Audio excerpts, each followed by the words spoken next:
ਬਿਸਮਿਲ੍ਲਾਹਿਰਰਹਿਮਾਨਿਰਰਹੀਮ अस्सलाम वालेकुम।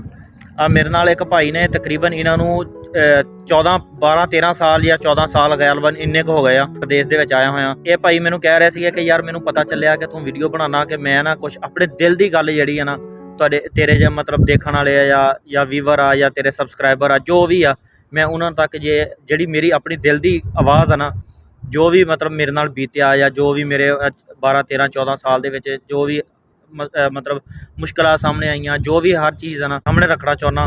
ਔਰ ਅਸੀਂ ਇੱਥੇ ਪ੍ਰਦੇਸ਼ ਦੇ ਵਿੱਚ ਕਿਸ ਤਰ੍ਹਾਂ ਜ਼ਿੰਦਗੀ ਗੁਜ਼ਾਰਦੇ ਹਾਂ ਇਹ ਭਾਈ ਦੇ ਨਾਲ ਮੈਂ ਤੁਹਾਡੇ ਨਾਲ ਗੱਲ ਕਰਾਂਗਾ। ਔਰ ਇਹ ਭਾਈ ਮੇਰੇ ਨਾਲ ਫਸਟ ਟਾਈਮ ਵੀਡੀਓ ਬਣਾ ਰਹੇ ਆ, ਥੋੜ੍ਹੇ ਕਨਫਿਊਜ਼ ਵੀ ਹੋ ਗਏ ਤੇ ਉਹਨਾਂ ਦੀ ਗੱਲ 'ਤੇ ਜ਼ਰੂਰ ਗੌਰ ਕਰਨਾ।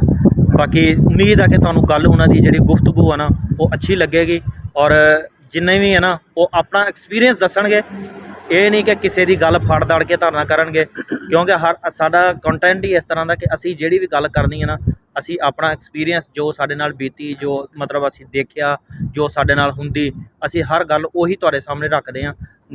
ਮੇਰੇ ਨਾਲ ਭਾਈ ਹੈਗੇ ਨੇ, ਇਹਨਾਂ ਨਾਲ ਗੱਲ ਕਰੋ ਤੇ ਉਮੀਦ ਹੈ ਕਿ ਤੁਹਾਨੂੰ ਗੱਲ ਅੱਛੀ ਲੱਗੇਗੀ।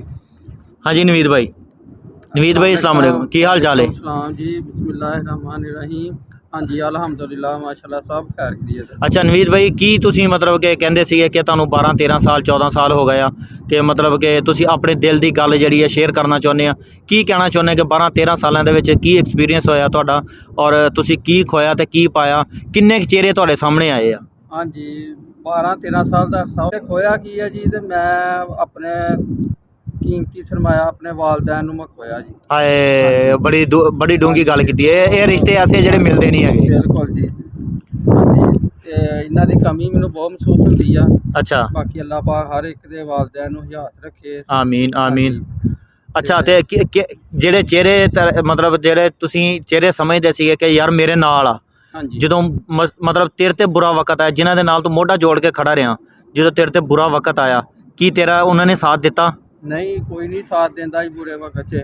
ਜਦੋਂ ਚੰਗਾ ਵਕਤ ਹੁੰਦਾ ਵਾ ਤੇ ਹਰ ਬੰਦਾ ਤੁਹਾਡੇ ਨਾਲ ਹੁੰਦਾ ਵਾ, ਤੇ ਜਦੋਂ ਬੁਰਾ ਵਕਤ ਆਉਂਦਾ ਵਾ ਤੇ ਤੁਹਾਡੇ ਆਪਣੇ ਸਕੇ ਵੀ ਭਰਾਏ ਬਣ ਜਾਂਦੇ। ਹਾਏ ਮਤਲਬ ਕਿ ਜਦੋਂ ਬੁਰਾ ਵਕਤ ਆਉਂਦਾ ਨਾ ਤੇ ਉਹ ਤੁਹਾਡੇ ਮਤਲਬ ਜਿਹੜੇ ਨਵਾਲੇ ਤੁਹਾਨੂੰ ਖਿਲਾਏ ਹੁੰਦੇ ਨੇ ਉਹ ਵੀ ਗਣਵਾ ਦਿੰਦੇ ਆ। ਬਿਲਕੁਲ ਜੀ, ਹਾਂਜੀ ਇਦਾਂ ਹੀ ਹੁੰਦਾ ਜੀ। ਬਿਲਕੁਲ ਜੀ, ਗੱਲ ਬਹੁਤ ਸੋਹਣੀ ਕੀਤੀ ਸੁਹਾਨ ਭਾਈ ਨੇ ਕਿ ਜਦੋਂ ਬੁਰਾ ਵਕਤ ਆਉਂਦਾ ਵਾ ਤੇ ਉਹ ਫਲਾਣੀ ਜਗ੍ਹਾ ਤੇ ਮੈਂ ਤੈਨੂੰ ਆਹ ਚੀਜ਼ ਖਿਲਾਈ ਸੀ, ਫਲਾਣੀ ਜਗ੍ਹਾ ਤੇ ਹਾਂ ਨਵਾਲੇ ਤੱਕ ਗਣਵਾ ਦਿੰਦੇ ਆ ਕਿ ਤੂੰ ਦਿੱਤੇ ਸੀ ਉਦੋਂ। ਹਾਏ ਤੇ ਸਿਰਫ ਮੁਖਲਸ ਜਿਹੜਾ ਰਿਸ਼ਤਾ ਉਹ ਸਿਰਫ ਮਾਂ ਬਾਪ ਦਾ ਹੀ ਆ। ਮਾਂ ਬਾਪ ਦਾ ਵਾ। ਉਸ ਤੋਂ ਹਟ ਕੇ ਕੋਈ ਰਿਸ਼ਤਾ ਮਤਲਬ ਕਿ ਤੁਹਾਡੇ ਨਾਲ ਕੋਈ ਮੁਖਲਸ ਨਹੀਂ ਹੈਗਾ। ਕੋਈ ਮਤਲਬ ਕਿ ਜੇ ਅਗਰ ਕੋਈ ਕਹਿ ਦੇਵੇ ਨਾ ਕਿ ਮੈਂ ਤੇਰਾ ਭਰਾ ਵਾਂ, ਜਦੋਂ ਤੁਹਾਡੇ ਤੇ ਮੁਸ਼ਕਲ ਵਕਤ ਆਉਣਾ ਨਾ ਸਵਾਏ ਮਾਂ ਬਾਪ ਤੋਂ ਤੁਹਾਡੇ ਨਾਲ ਕੋਈ ਵੀ ਨਹੀਂ ਖੜਾ ਹੁੰਦਾ। ਸਕੇ ਭੈਣ ਭਰਾ ਸਾਥ ਛੱਡ ਜਾਂਦੇ ਆ। ਹਾਂਜੀ ਇਦਾਂ ਹੀ। ਅੱਛਾ ਮਤਲਬ ਕਿ ਤੁਸੀਂ ਜਦੋਂ ਇੱਥੇ ਆਏ ਸੀ ਤੁਹਾਡੀ ਉਮਰ ਕਿੰਨੀ ਸੀਗੀ ਯਾਰ? ਮੈਂ ਇਹ ਚੀਜ਼ ਮੈਨੂੰ ਸੁਣਨ 'ਚ ਨਾ ਬੜਾ ਮਤਲਬ ਕਿ 27 ਸਾਲ ਹੈ। ਇਸ ਟਾਈਮ ਤੁਹਾਡੀ ਉਮਰ ਕਿੰਨੀ ਆ? ਮੇਰੀ ਇਸ ਟਾਈਮ ਉਮਰ ਹੋ ਗਈ 38 ਸਾਲ ਮੇਰੀ ਉਮਰ ਹੋ ਗਈ ਹੈ।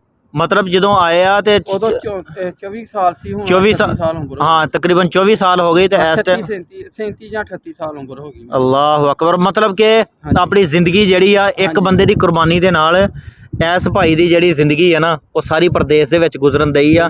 ਤੇ ਇਹ ਭਾਈ ਮੈਂ ਦਿਲੀ ਤੌਰ ਤੇ ਤੁਹਾਨੂੰ ਕਹਿਣਾ ਕਿ ਇਹ ਭਾਈ ਮਤਲਬ ਕਿ ਸਾਡੇ ਨਾਲ ਮੈਂ ਆਪਣੀ ਗੱਲ ਕਰ ਰਿਹਾ 10 11 ਸਾਲ ਤੋਂ ਆ ਭਾਈ ਦੇ ਨਾਲ ਮੇਰਾ ਤਾਲੁਕਾਤ ਆ। ਬਹੁਤ ਅੱਛੇ ਮਤਲਬ ਇਨਸਾਨ ਨੇ ਔਰ ਬਹੁਤ ਅੱਛੇ ਮਤਲਬ ਕਿ ਹਰ ਬੰਦੇ ਦੇ ਨਾਲ ਅੱਛੇ ਤਰੀਕੇ ਨਾਲ ਚੱਲਣ ਵਾਲੇ ਆ। ਲੇਕਿਨ ਇਸ ਬੰਦੇ ਦੇ ਮੂੰਹੋਂ ਅੱਜ ਤੱਕ ਮੈਂ ਕਦੀ ਕਿਸੇ ਦੇ ਵਾਸਤੇ ਗਿਲਾ ਨਹੀਂ ਸੁਣਿਆ। ਲੇਕਿਨ ਪ੍ਰਦੇਸ਼ ਦੇ ਵਿੱਚ ਰਹਿੰਦੇ ਹੋਇਆਂ ਇਸ ਭਾਈ ਨੇ ਵੀ ਅੱਜ ਉਹਨਾਂ ਰਿਸ਼ਤਿਆਂ ਦੇ ਨਾਲ ਗਿਲਾ ਕਰ ਦਿੱਤਾ ਜਿਨ੍ਹਾਂ ਨੂੰ ਇਹ ਮੁਖਲਸ ਸਮਝਦੇ ਸੀ। ਤੇ ਅੱਜ ਉਹ ਕਹਿੰਦਾ ਕਿ ਜਿਨ੍ਹਾਂ ਨੂੰ ਮੈਂ ਮੁਖਲਸ ਸਮਝਦਾ ਰਿਹਾ ਨਾ ਕਿ ਨਹੀਂ ਪਤਾ ਚੱਲਿਆ ਕਿ ਯਾਰ ਉਹ ਅਜ਼ੀਜ਼ ਆ ਕਿ ਯਜ਼ੀਦ ਆ। ਬਿਲਕੁਲ ਇਸੇ ਤਰ੍ਹਾਂ ਹੀ ਹੈ ਨਾ। ਤੇ ਇਹ ਭਾਈ ਯਕੀਨ ਕਰੋ ਕਿ ਮੈਂ ਇਹਨਾਂ ਨੂੰ ਜ਼ਾਤੀ ਤੌਰ ਤੇ ਜਾਣਦਾ ਕਿ ਇੰਨੇ ਕੁ ਮੁਖਲਸ ਇਨਸਾਨ ਆ ਕਿ ਮੈਂ ਤੁਹਾਨੂੰ ਦੱਸ ਨਹੀਂ ਸਕਦਾ। ਕਿਉਂਕਿ ਅਗਰ ਮੈਂ ਇਹਨਾਂ ਦੀ ਤਾਰੀਫ ਕਰਨ ਲੱਗ ਪਵਾਂ ਨਾ ਤੁਹਾਨੂੰ ਲੱਗਣਾ ਕਿ ਯਾਰ ਪਤਾ ਨਹੀਂ ਵੀਡੀਓ ਬਣਾਉਣ ਦੀ ਖਾਤਰ ਇਹ ਭਾਈ ਦੀ ਇੰਨੀ ਤਾਰੀਫ ਕਰੀ ਜਾਂਦਾ। ਅਦਰਵਾਈਜ਼ ਮੈਂ ਵੀਡੀਓ ਬਣਾਉਣ ਦੀ ਖਾਤਰ ਨਹੀਂ, ਮੈਂ ਦਿਲੀ ਤੌਰ ਤੇ ਕਹਿ ਰਿਹਾ ਕਿ ਇਹ ਭਾਈ ਵਾਕਈ ਹੀ ਬਹੁਤ ਮੁਖਲਸ ਆ। ਅਗਰ ਵੀਡੀਓ ਦੇਖੇਗਾ ਨਾ ਉਹ ਥੱਲੇ ਕਮੈਂਟਸ ਜ਼ਰੂਰ ਕਰੇ। ਹੋਰ ਕੋਈ ਨਵੀਦ ਭਾਈ ਕੋਈ ਮੈਸੇਜ ਦੇਣਾ ਚਾਹੋਗੇ? ਮੈਸੇਜ ਦੇਣਾ ਕਿ ਪ੍ਰਦੇਸ਼ ਆ ਕੇ ਪਾਕਿਸਤਾਨੀ ਭਰਾਵਾਂ ਨੂੰ ਚਾਹੀਦਾ ਕਿ ਸਾਨੂੰ ਕਹਿ ਦਿੰਦੇ ਨੇ ਯਾਰ ਸਾਡੇ ਲਈ ਆਹ ਚੀਜ਼ ਲੈ ਕੇ ਆਉਣੀ ਆ। ਅੱਛਾ ਤੇ ਕਿਸੇ ਲਈ ਲੈ ਜਾਈਦੀ ਆ, ਕਿਸੇ ਲਈ ਮਿਸ ਵੀ ਹੋ ਜਾਂਦੀ ਆ। ਉਹ ਸਾਡੇ ਤੇ ਗਿਲਾ ਨਾ ਕਰਨ। ਅਸੀਂ ਆਪਣੇ ਬੱਚਿਆਂ ਵਾਸਤੇ ਆਏ ਆ, ਅਸੀਂ ਕੀ ਪਤਾ ਇੱਥੇ ਕਿੱਦਾਂ ਗੁਜ਼ਾਰਾ ਕਰ ਰਹੇ ਆ। ਅੱਛਾ ਮੈਂ ਇੱਕ ਹੋਰ ਨਵੀਦ ਭਾਈ ਗੱਲ ਕਰਨਾ ਚਾਹੁੰਦਾ ਹਾਂਜੀ ਕਿ ਮਤਲਬ ਉਹੀ ਚੀਜ਼ ਹੈ ਨਾ, ਮਤਲਬ ਇੱਕ ਸ਼ੈਂਪੂ ਕਹਿ ਲੈ, ਹਾਂਜੀ ਮੈਂ ਬਹੁਤੀ ਵੱਡੀ ਦੂਰ ਨਹੀਂ ਜਾਂਦਾ, ਇੱਕ ਸ਼ੈਂਪੂ ਕਹਿ ਲੈ, ਅਗਰ ਸਾਨੂੰ ਇੱਥੋਂ 2-2.5 ਦਿਨਾਰ 4 ਦਿਨਾਰ ਦੀ ਮਿਲਦੀ ਹੈ ਨਾ, ਅਗਰ ਉਹਨੂੰ ਜ਼ਰਬ ਦਿੱਤਾ ਜਾਵੇ ਨਾ ਤੇ ਉਹ ਪਾਕਿਸਤਾਨ ਨਾਲੋਂ ਜ਼ਿਆਦਾ ਮਹਿੰਗੀ ਬਣਦੀ ਹੈ। ਹਾਂਜੀ ਮੈਂ ਕਿ ਸ਼ੈਂਪੂ ਬਸ ਆਮ ਰੂਟੀਨ ਵਾਲੀ ਚੀਜ਼ ਜਿਹੜੀ ਇਸਤੇਮਾਲ ਹੋਣ ਵਾਲੀ, ਮੈਂ ਉਹਦੀ ਗੱਲ ਕਰ ਰਿਹਾ।